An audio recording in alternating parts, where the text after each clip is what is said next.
Hello, this is Laura Pearson. This is for Module 9 or 8, sorry. And my lesson plan title is Collaborative Strategic Reading. To start off, I'm sorry I don't really have the space this week. Class, we are going to do something that's called collaborative strategic reading. So that was when you combine two instructional approaches, comprehension strategies and cooperative learning. So we're going to be working together today.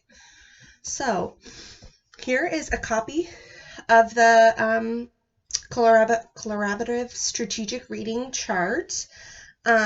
We are going to be teaching them the collaborative strategic reading.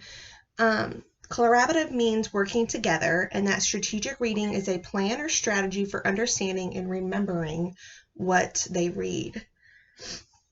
So this chart just says before reading, we're going to preview, scan, brainstorm what we know, predict what you will learn. And during our reading, we're going to click and clunk and get the gist. And then after our reading, we're going to wrap up, ask and answer questions, and review what we have learned today. So, of course, I will go over what all of those mean with you. So, like I said, they have 4 strategies. We're going to preview, click and clunk, get the gist, and wrap up. Okay? So, preview is used before reading. So, that prefix pre means before, so we're going to do that before reading. Wrap up is used after reading, and click and clunk and get the gist are used many times throughout while you read. Okay, so here I'm going to give you some copies. This reading is titled Pioneers on the Oregon Trail. Okay, we will use the first 2 sections of the selection to model how to use these strategies. Okay, so does anyone remember my step 1? Yes. You're right. Preview. So if I point to the heading, it says Pioneers on the Oregon Trail. It has titles. I see like a little timeline down below here. I see a picture. I even see like a sidebar there. I'll begin my preview by scanning the first page. Like I said, I see the title, which is Pioneers on the Oregon Trail. This is the topic of the selection. Then I see 2 boldface headings. 1 is The Way West, and 2 is Packing for the Journey. I see a sidebar with italicized text on the side, on the left-hand side there. The text is a quote.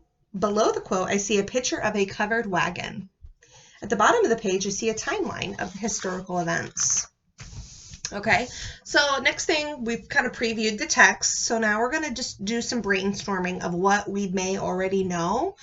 So using what you saw during my scan of the text, brainstorm what you already know about the topic. So mine is when I was younger, my dad used to watch cowboy movies, so I always remembered the covered wagons.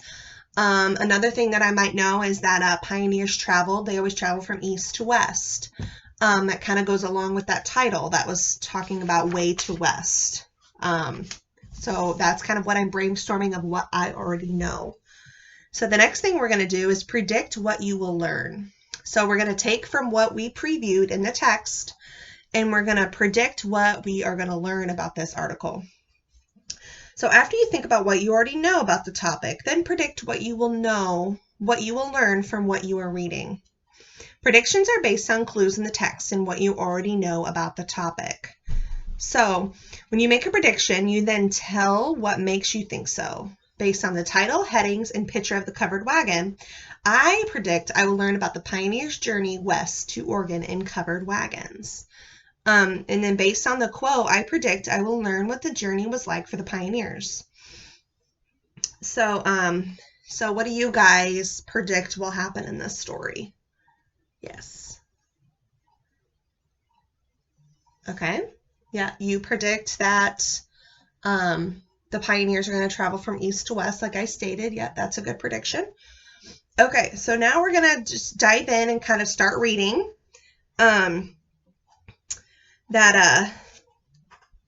So there might be some words along the way that you might not understand. And this is where our click and clunk comes into play, okay? So words are concepts whose meaning we understand click, like a train rolling down the track. They just you just keep reading and it just clicks to you. You know what it means. Words that we don't understand clunk, like hitting an obstacle. So you kind of just boom, click, and you're stuck on that word until you can figure out what it means, right? So you can use a fix-up strategy such as the vocabulary strategy to help you figure it out. The vocabulary strategy is a strategy for figuring out the meaning of an unfamiliar word by using the word parts. So we talk about this all the time. So kind of break up that word, see if there's a prefix, see if there's a suffix in that word. Kind of use your context clues to try to figure out what that word might mean in that sentence. And then if you still can't figure it out, go into those vocabulary strategies, and I can totally help you walk you through that as well. So then we're on to our get the gist, okay? So this comes into play of paragraph shrinking. So this kind of comes into play like when you're summarizing a text as well. I kind of do this a lot with you guys when I introduce a new text or article. I'm not going to read the whole text to you. I kind of summarize it, don't I? So that's kind of what the paragraph shrinking does. So first I will identify who or what the paragraph is mostly about. The main or what is in the paragraph is Lewis and Clark. And I'm talking about that first paragraph that's underneath the bold sized text of The Way West. I'm trying to shrink that paragraph. I think about the most important information about Lewis and Clark is that they explored the territory west of the Mississippi, describing it in maps and journals. Finally, I'll shrink the information into a really good main idea statement of 10 words or less. So here is my main idea statement. Lewis and Clark were first to explore the territory west of the Mississippi. So that is my main idea statement, and that is what the paragraph was shrinking. And I did make that, let's see, 1, 2, 3, 4, 5, 6, 7, 8, 9, 10, 11, 12. That was 13 words. But like I said, 10 words or less. If it's a little bit over than that, that is fine. But just to make sure that you're still getting your point across and making sure it actually makes sense. So we're going to read the second paragraph. In this paragraph, everything is clicking for me. I don't have any clunks. So everything is clicking to me. What does that mean? According to our click and clunk. Yes. Yes, that means that I didn't run into any words that I didn't know, right? So now we're going to read the second paragraph. Now I'm going to get the gist of this paragraph. The main who or what in this paragraph is people. I think the most important information about people is that they traveled west on the Oregon Trail, hoping to make their dreams come true. Here is my main idea statement.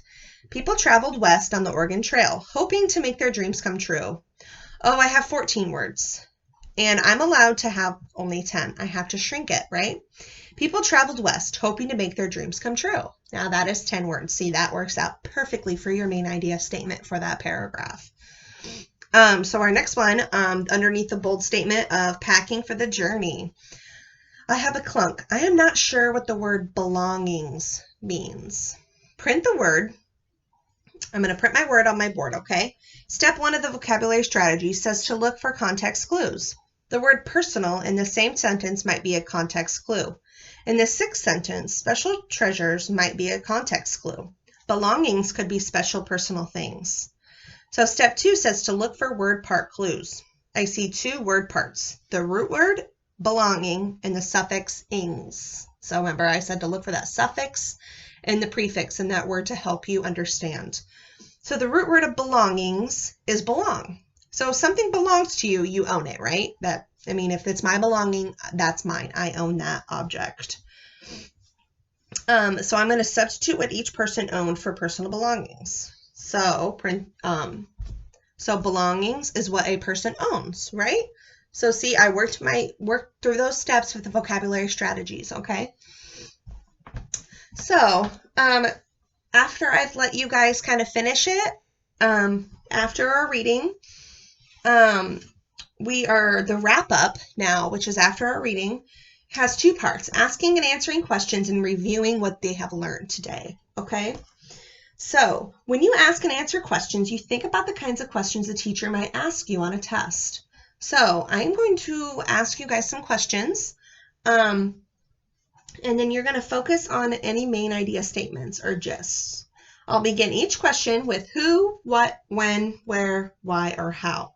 I'll make sure that the answers to my question reflect 3 different types of question. Right there, think and search, and author and me. So let's go over that again. Right there means whatever I'm asking, the answer is right there in the text.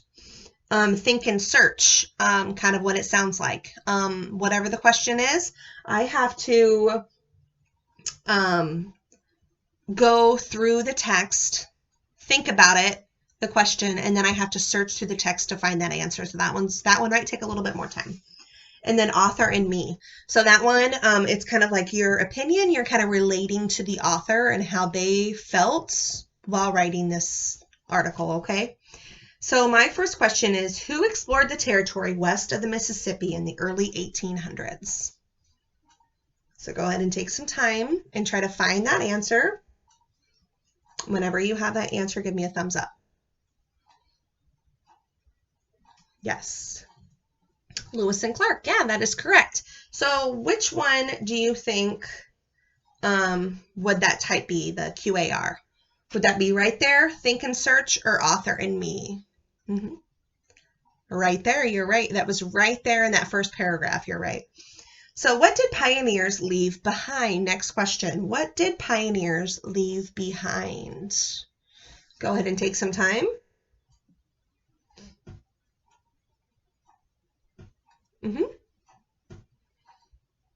Personal belongings, that's one, okay. Comforts of home, special treasures, and family and friends. You're right. So that's 4 different things. So which one of those types we've already used right there? Was it think and search or author and me?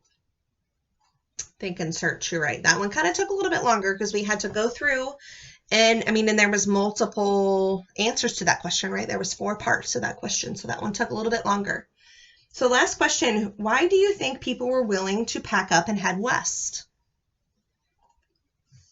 So take time, thumbs up when you have the answer. Okay, yeah, you thought they would get rich. Okay, that's a good answer, yeah.